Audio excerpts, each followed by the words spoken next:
السلام عليكم. بسم الله الرحمن الرحيم. اللهم صل وسلم وبارك على سيدنا محمد وعلى اله وصحبه اجمعين.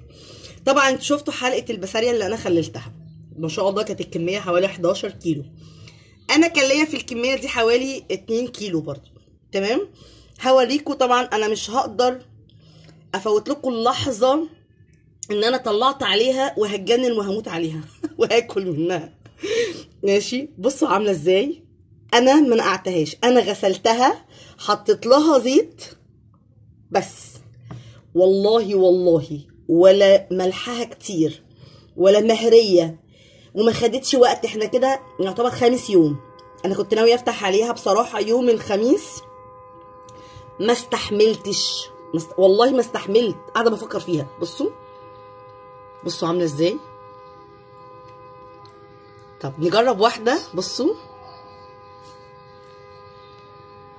نشيل راسها اهي.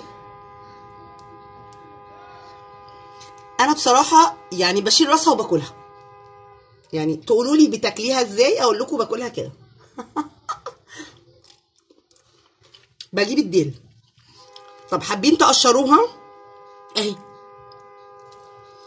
تمسكيها هنا من السلسله وتشديها. ارفعي اهو. بصوا عامله ازاي. والله زبده اهي. ادي البسارية اهي. بصوا عامله ازاي اهي. طعمها جميل وريحتها حلوه قوي قوي قوي.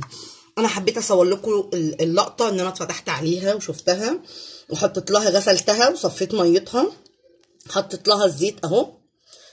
ويا رب تكون عجبتكم وتجربوها وتتشكروا لي وتدعوا لي دعوه من قلبكم. ومش هستحمل بقى، انا هقفل عشان اكل بقى. السلام عليكم ورحمه الله وبركاته.